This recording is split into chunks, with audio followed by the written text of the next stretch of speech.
Either Anthony Davis knew what he was doing when he said that the Suns got one over on the Lakers, or we just feed the content machine anyway. But Katie Heindl is here from Basketball Feelings to talk through what it is that's going on between the Suns and the Lakers. And if we can ever stop having these types of conversations, what does this Suns postseason run really mean? All of it's coming up on today's episode of Locked On Suns.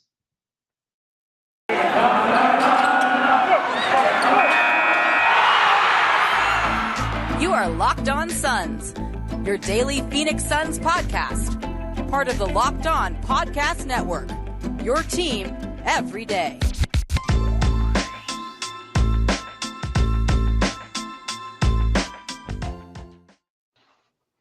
We are back. This is Locked On Phoenix Suns. We are part of the Locked On Podcast Network, and I'm your host, Brendon Kleen, a contributor at Suns.com, as well as Dime Magazine, and a credentialed media member who has been covering this team for the past 5 seasons. Thanks for making Locked On Suns your first listen today and every day. You can find us on YouTube and every podcast platform. We are everywhere, and we are free, and the best way to keep us that way is to do exactly what you're already doing. So thank you for listening. Tell every Suns fan in your life to do the same, and you can follow along with everything we do at Locked On PHX Suns on Twitter.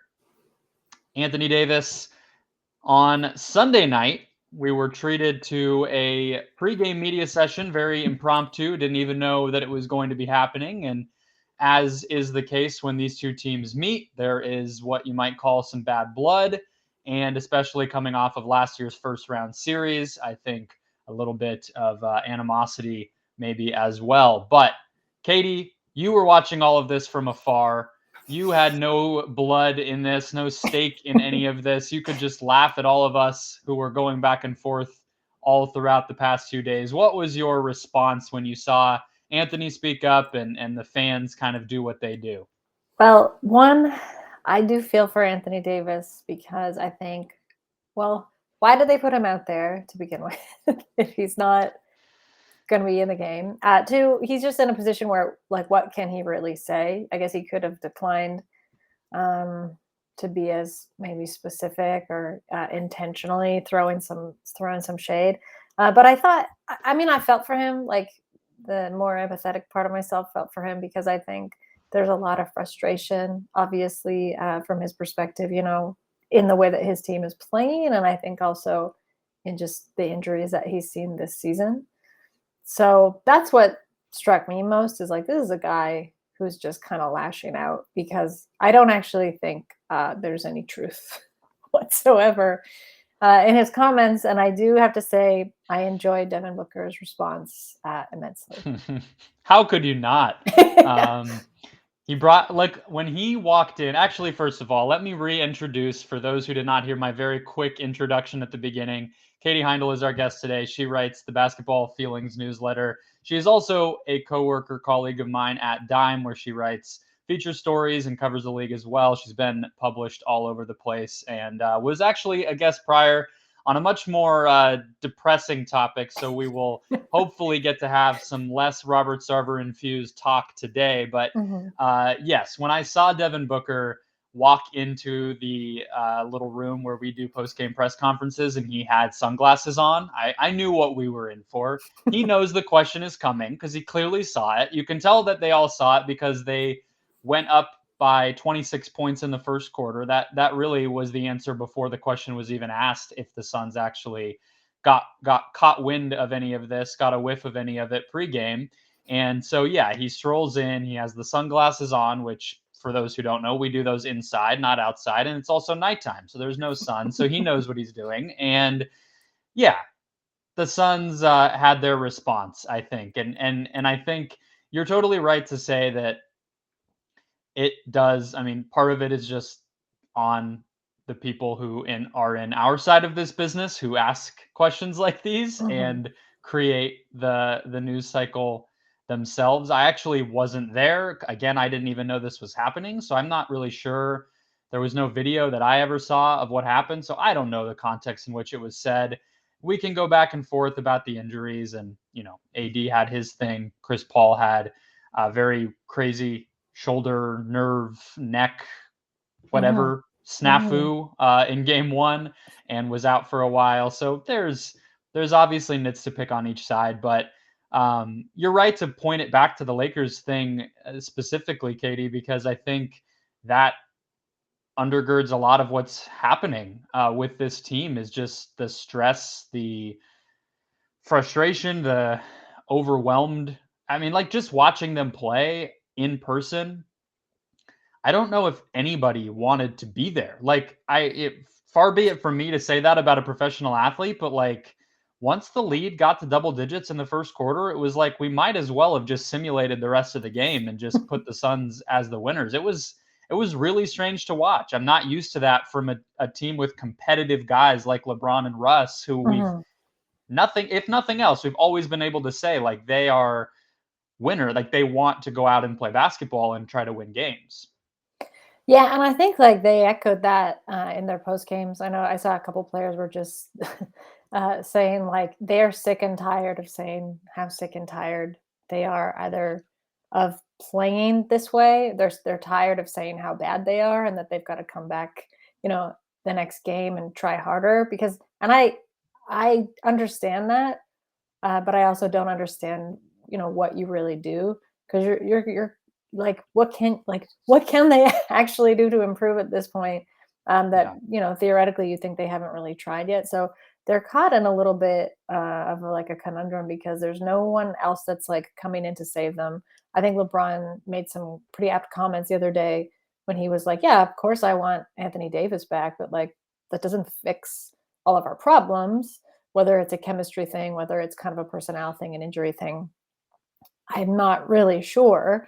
I do want to go back to what you said just about the Suns in the playoffs last season, because I think it was Monty Williams recently who like, countered that comment that Anthony Davis said, was just like, no one was at 100%. And that's something that we widely know and understand, that, even like entering into the postseason, let alone at that stage of the postseason, most players are definitely not 100%, right? And like they were battling through it. I think, but I mean, the Davis comment is just I guess it's very weird to me, because it's not like the Suns were not coming out of the West to me to begin with, right? Yeah. And then I think this season there's something about it that I wonder if it's a little bit like, you're David throwing a stone in the eye of Goliath. Like the Suns are juggernauts, like they've been this way all season. There's like a steadiness to the way that they're winning, that it's like it cannot be undermined or really like stopped by anyone. Very few teams have been able to disrupt, and disrupt that rhythm and really destabilize them to even get a win, let alone like come out with a lead. So I wonder if there's like some frustration in that, and Davis understanding like we're never going to catch these guys. I don't know if there's any truth to the maybe fan conspiracy theories that the Lakers are right where they want to be and potentially face the Suns in the first round. I don't think that's like really good for the Lakers. Great for the Suns. Not even a conspiracy theory. It's reporting from intrepid reporter Shaquille O'Neal. He was the one who initiated that. Yeah, it's yeah. Well, I don't know. I mean, I don't think that series would go well, but I do think what you said about AD is a big part of, I mean, what ends up being inevitably sort of like just, at least for me, somebody who doesn't like to kick anybody while they're down, like what AD's been through the past 2 years, I can imagine has genuinely really sucked. I tried to, I'm not sure my math is exactly right, but I believe he's played 73 of 139 games the past 2 years, which is just over half for the Lakers. And that was part of me, as a kind of have to defend our local fan base here. Like for a player like him to be the one whose injury defined a series stops being surprising at a certain point. Just like it can't be counted as necessarily a surprise that when he goes down during the regular season this year, that it's almost like you have to bake that in. And so that was part of how I thought about last year's series too, where it's like Anthony Davis having to miss a couple of games isn't the most terrible, perilous luck for the Lakers at this point. I mean, they were honestly, I would say with the bubble, they were lucky to get him at his absolute peak, and we got to see what that looks like. But that just hasn't always been true. And I think that was sort of Booker's point as well, where it's like at the end of the day, like Anthony Davis getting hurt or Chris Paul getting hurt, I mean, both of those things are fairly likely. So we can sort of point to different steps along everybody's path, but people get hurt in sports. And so to kind of, relitigate it in that way, it didn't make a lot of sense at this point in the season. And I think the Suns smelled blood a little bit and knew that they could reaffirm that they have kind of conquered that battle a little bit. We'll see if it becomes a first round series. I don't know, but zooming out, thinking a little bit about what this team's ultimate sort of trajectory and fate might look like. Katie wrote a piece at her newsletter I don't know what the proper terminology is, Katie, but we will, at her newsletter, and we will talk about the way that this season has gone for the Suns, the way that they are looked at and talked about. And I think this Anthony Davis thing and sort of the consistent stories of doubt around this team sort of point to a lot of what you were getting at, Katie. So we'll talk about that in just a second. First, though, folks, today's show brought to you by BetOnline, where you ought to be plugged in throughout the month of March if you are a basketball fan, which I would assume most of you are. Both the men's and women's tournaments are heating up. We are days away from basketball beginning across the college sports landscape. So BetOnline has you covered with odds, contests, and player props, as well as podcasts and news to get your updated info about everything going on and inform the wagering that you might be doing. And it's not just basketball. BetOnline has you covered on, look, there's probably props on just about anything. Maybe you're really big into the NFL and you want to see who might be changing teams. You can probably bet on that. Maybe the coaching carousel in college basketball interests you. Well, there's probably odds there as well. BetOnline.net has you covered. So head to the website today, use your mobile device to learn more about the trends and action. BetOnline, where the game starts. So I realized this as we were planning for you to come on today, Katie, that I am actually doing a disservice to all my faithful Suns fans who listen to this show, because you are live in Toronto, have covered the Raptors, are very close with this team, and they just embarrass the Suns on our home court. I know that you don't work for the team, or certainly are not an affiliate of the team, but I feel like I'm tainting the podcast by bringing you on so soon after that defeat that the Suns just suffered. Yeah, I will say I don't know why that happened. I don't know why a lot of the Raptors wins this season have happened and why their losses have happened, but something that's like a weird, stubborn thing that's like I thought maybe was going to be out the window when Kyle Lowry left the team, but has, I guess, stuck around, is the Raptors tend to play to their opponent. So, when you're playing the best team in the NBA, I guess you got to bring it. Yeah, they definitely match the Suns. I will say watching Scotty Barnes is a treat. He was awesome. Yeah. And that team in general, I mean, Suns fans will know that type of group is a real matchup nightmare for the Suns. Just the ability to be so versatile and kind of dictate the terms of engagement a little bit, I think, is what the Raptors are able to do with their physicality and just the types of athletes that they bring aboard. And so the Suns, I think Suns fans probably saw that game coming from a mile away, knew it would be tough. That's part of why I went. I don't have to do this podcast on Friday nights, but I wanted to go see the Raptors because I thought it would be a pretty close game, and it was. We also saw Bismack Biyombo on his triumphant night playing against his old team. He announced that he's donating his entire salary to charity in that game. It was a wild night in Phoenix, but we are astray here. We want to talk about the long game for this team, because I think anyone, starting with the Suns refusing to hold a banner raising ceremony for their Western Conference championship successes last year all the way to now, would know that that's the goal, is to get done what they couldn't last year. And I'm gonna read your words back to you. I hope that doesn't make you too uncomfortable. But Katie wrote in this edition of the newsletter that came out this week about the Suns: an easy, close camaraderie made in quiet moments unobservable to the public, to the fiefdom of fandom. A coach whose most charged expression comes in a furrowed brow, the rare stern look cross court. The Suns are wholly internal. They are also bad good guys.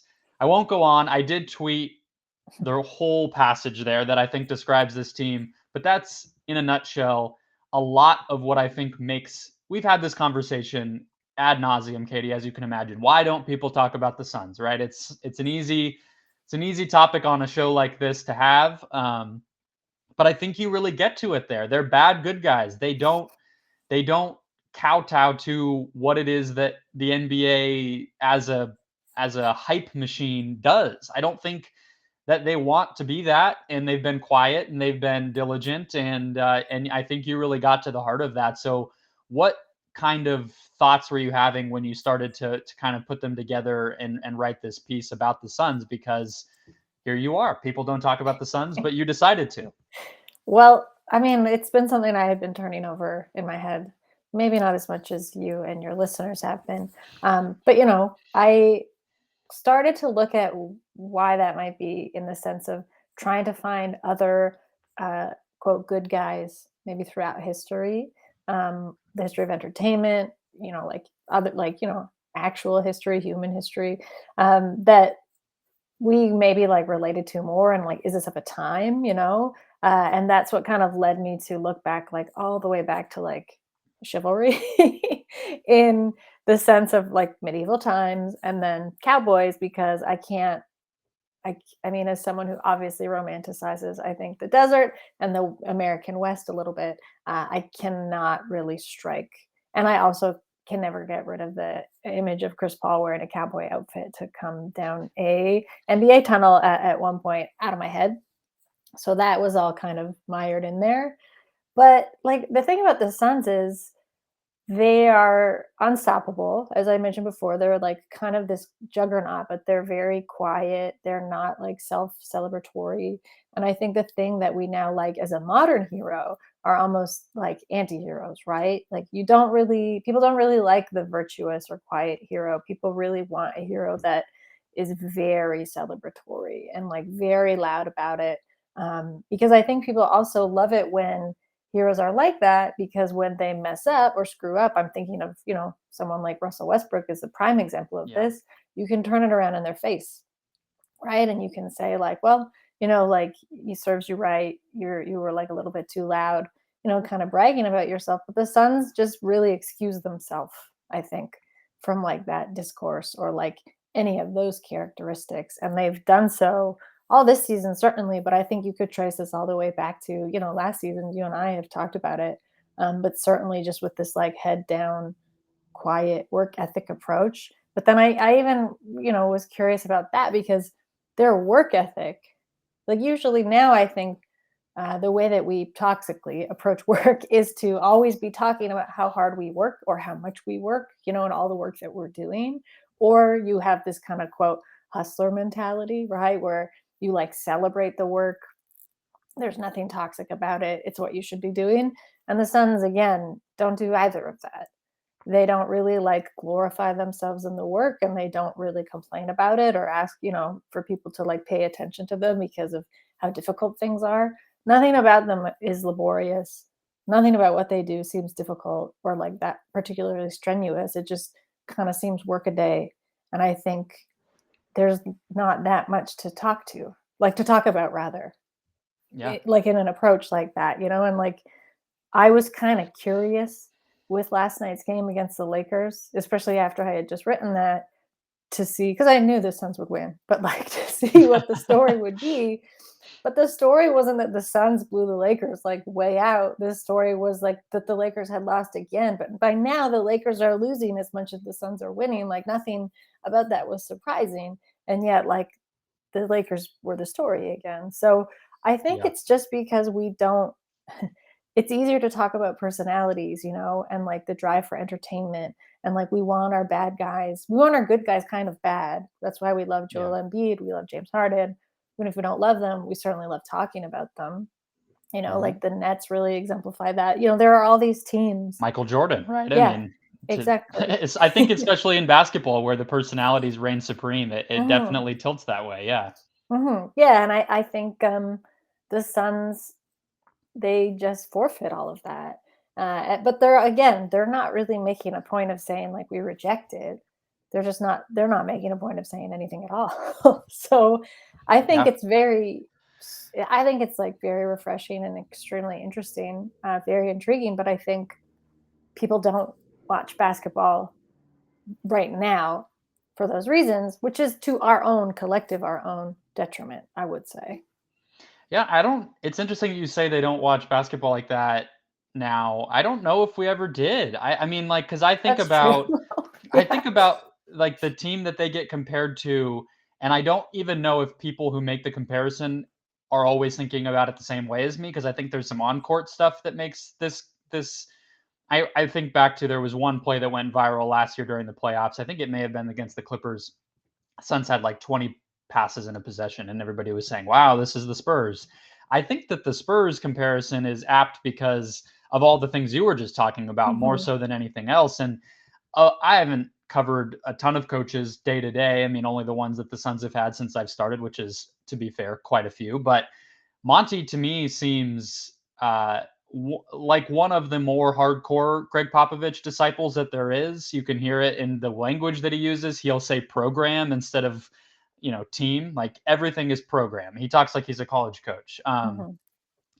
And, he was asked about Pop winning the game to put him number one in all time NBA wins by a head coach. And he was literally speechless. And he was like, to dedicate yourself to something as long as he has and have it pay out. Like it's very, very um, ethereal almost the way that Monty kind of talks about this stuff. And to Mhm. me, that's what makes them so Spursy. But I also think one of the things that does to you as a team is in the way if you care about being talked about, or if you at least want the talk enough to get respect, which I think is ultimately when players start to care about it, is that's kind of the currency of respect, is just what's being discussed by the people who really are passionate about the sport. And it puts the pressure on you to win, because if you're not asking for the respect in other ways, if you're not participating in the day-to-day conversation and, going out and saying bombastic things in press conferences all the time and whatever it might look like, yelling at fans on the sideline in opposing gyms, or being Trey Young and getting into it with Knicks fans, or whatever Mhm. the other options are. Well, the only way you get it is to win, and to win more than they did last year. And so I kind of feel like that kind of doubles down on the internal motivation and pressure that they must feel. Is like that's how we get what we want, is to show the people a ring that we were able to go get. But I kind of want to keep that going, because I think a lot of the part of that really, brings it to life is Chris Paul. And I think when you're talking about the Suns, I think inevitably you kind of start to put Chris Paul's identity onto them. So let's get to him in just a second. But first, guys, today's show also brought to you by Rock Auto. Look, I am in the hunt for a new car, and I'm looking for a hybrid or an electric vehicle potentially, because I want to not continue to damage the planet. But what that means is that the parts become harder to come by, more expensive, more difficult to track down. And Rock Auto at least tries more than anybody else to solve that problem. You don't know what you're getting when you walk into a chain parts store, or heaven forbid, a car dealership, and ask for a replacement or a refurbished part. You're going to get gypped. You know that. You're going to get nickel and dime, double the price, triple the price of what you might be able to find online. But how do you get it online? Well, rockauto.com is the answer. They've been serving auto parts customers online for 20 years plus. They are a family business, and they have kept to their mission: make prices reliably low, make the process incredibly simple. So here's what you have to do. Just go to rockauto.com, type in the car that you have, scroll down to the part that you need, click purchase, and it's at your door within days. And you can rest assured that the prices, again, they're going to be the same for you versus anybody else, and they're going to stay the same, stay low all the time. So that's the deal. I hope that rockauto.com can help me in my search whenever I need a replacement, even as I get looked on to bigger and better things in my search. And you can too. Go to rockauto.com right now, see all the parts available for your car or truck, and write Locked On in their How Did You Hear About Us box, so they know we sent you. Amazing selection, reliably low prices, and all the parts your car will ever need. RockAuto.com. So, Katie, you and I had messaged a bit last time you wrote about the Suns, which was a little bit more focused on Chris Paul, although this piece this week focuses on him a fair bit as well. And it's honestly difficult. He has spoken about it, to his credit, quite a bit. It's difficult for me to put myself in his head in terms of trying to simultaneously make peace with not putting so much emphasis on winning a championship, which he is one of the best to never have done, but also to continue to have the drive to get there and not let that get away from him and use it as motivation to the extent that it's useful. So how do you think that Chris Paul and his sort of career arc sits atop all of these Suns related things that we've been talking about? I think there's an intertwining, and I think it has to be twofold, because there was a mellowing out to me in Chris Paul's career when he was in OKC. And I think he was asked, by that franchise, dig in for a season, be a good mentor, be a good vet. We're just a young team. We're still trying to figure out. They're still trying to figure out. But at that time, they were still trying to figure out, what the shape of the team was. And they were like, well, we'll look after you as we've done before. So I think he left that situation very intentionally, right? Like I think there was a clear sense of like where he wanted to go and what he wanted from that, what that franchise would be. But I think that has even mellowed more than I would have imagined with the Suns. And I definitely don't mean his competitive drive, in the way that he plays the game. But when I think of Chris Paul, especially like the Chris Paul with the Clippers, and then, those first few years in Houston, he was maniacal, right? Like it was very easy to dislike the persona of Chris Paul, the basketball player on court, who was just always screaming his head off, right? Like if it cut to him, he would mostly just be shouting at somebody. And you don't really see that with the Suns. And so I think the duality comes from what he brings to the team, yes, but I think the team has kind of brought him closest. It's obviously brought him closest to what he wants, which is still a championship. But I think there's something in like the symbiosis between him and Monty Williams. And I think like Chris Paul and Devin Booker and Chris Paul and DeAndre Ayton and like really the rest of the team, where his role is so set, and it's like so clear. I think what he gives the team and what they want from him. And I'm glad that you mentioned that, because that's something too. I think if someone can soften in their desperation, maybe for a title, while their drive still doesn't go away, that's what's happened to Chris Paul. And he's not really playing with that kind of maybe the franticness that can come out of like chasing a title. Not to say he's accepted that he's never going to get one, but there is certainly like a relief that's come now in the way that he plays. And I don't know, some of this stuff is just chemistry, right? Like some of this is just the kind of magic, I think, of basketball when guys get in a good situation and everything kind of like, crystallizes in a perfect way that will be just unique to this group of guys and like this team, especially like last season and this season. And, remains to be seen what happens after the fact. But like he's become such an easy player now to root for. And that is that's a thing that, 4 seasons ago, you would never have said about Chris Paul, right? But like he is now just this like, he's a good guy. And he's like even such a good guy. And like, and I wrote this about Devin Booker too, and that like they've kind of achieved this very rare thing in NBA superstardom, which is they're invisible, like relative invisibility, because you don't root against them because they're a villain. You're also not really rooting for them in the same way because they're underdogs. I think Steph Curry is a little bit like this too. It's like when you're so good that like there really can be no discourse around it, because it's just like, yeah, you're great. How many other ways can we really, like talk about that? But specific to Chris Paul, it probably I think has more to do with Monty Williams, and like the mentorship he's found in him. And I think what Monty Williams has asked of from Chris Paul, but I don't know, maybe it's also just the desert air. People used to go to Arizona to feel better. Maybe that's all he needed all along.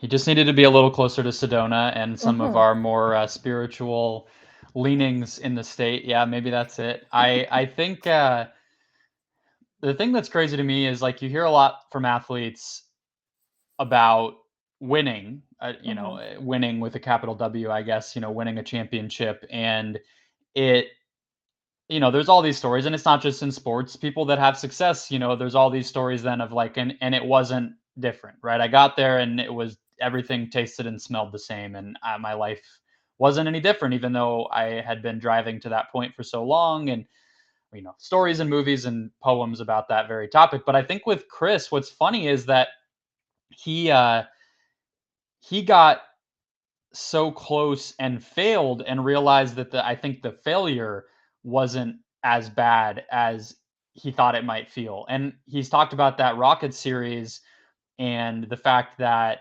I believe that they had ordered like the conference championship gear and he Mhm. saw it or something like that. And he told the equipment guy, like, or asked the equipment guy, what's that? And he's like, oh, this is the hats and shirts we're going to put on if we win. And Chris, obviously, at that point, sidelined in the series, can't play, having to watch from the sideline as his team tries to win one of two games to win the series in 2018. And I think he talks about that so often because obviously it's sort of the most high profile moment where he didn't get across the finish line. But I think it's also because it was like everything should have just been crushing about that. And I think for Mhm. him, it's like it wasn't. It was kind of like, oh, this feels like every other season. I am just losing, and that sucks. But we'll be back next year, and we'll see what happens. And I think like that kind of ease started there to me. I think with him, and then you definitely are right that I think that Thunder situation as a whole was really humbling to see that he could still be really dominant and ingratiate himself with teammates that were young and not assembled to his perfect liking and not in a city he would have chosen, and then to still have it work Mhm. to pretty great level. And I think that without that, I don't think this Suns thing goes as well, because just playing with young players. I mean, that's a whole kind of can of worms to open if you're a player of his stature, to just kind of know what that's like, which buttons to push and which you know things to worry about versus to kind of leave be, and everything else. I think it was just a humbling and sort of like patience building kind of year for him in Oklahoma City. But yeah, I think it's not something that I like talk about a lot on the show because it's kind of like we're just waiting to see. But there's not a lot of things that I think, even setting aside the fact that it's Suns related, that I would just want to see happen more than him finally getting one. I mean, I just think you remember that. Like, we can all list the NBA players who were as great as Chris Paul who weren't able to do it, and it follows them, and just sucks. I don't know. I Mhm. just want to see it, so I hope we get it.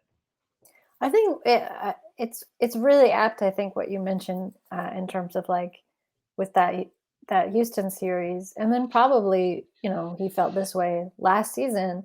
But like it's what happens in your life when the thing that you've been afraid of happens to you, and I think you realize things go on after that, and in most cases they go on better because you've kind of faced down that thing, you've learned from it, and then you see, for the most part, life goes on.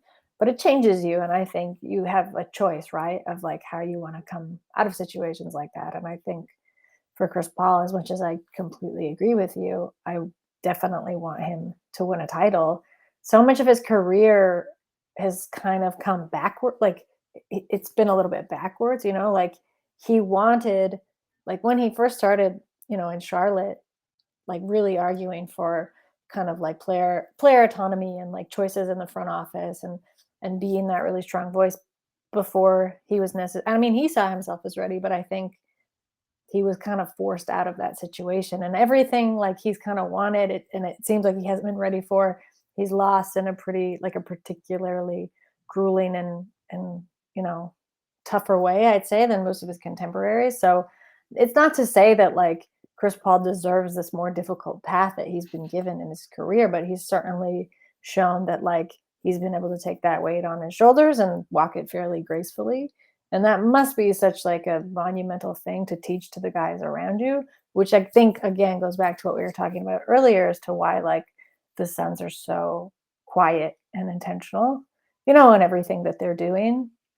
I like the way that I ended that thing in Basketball Feelings about them was just saying that they're kind of they're rejecting a trope. Like maybe they make bad cowboys or maybe they make bad tropes because they're trying for the real thing, and they're trying to do that through like this radiant quiet almost.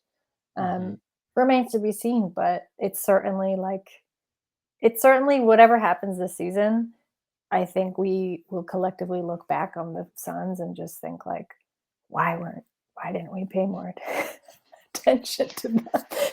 Yeah.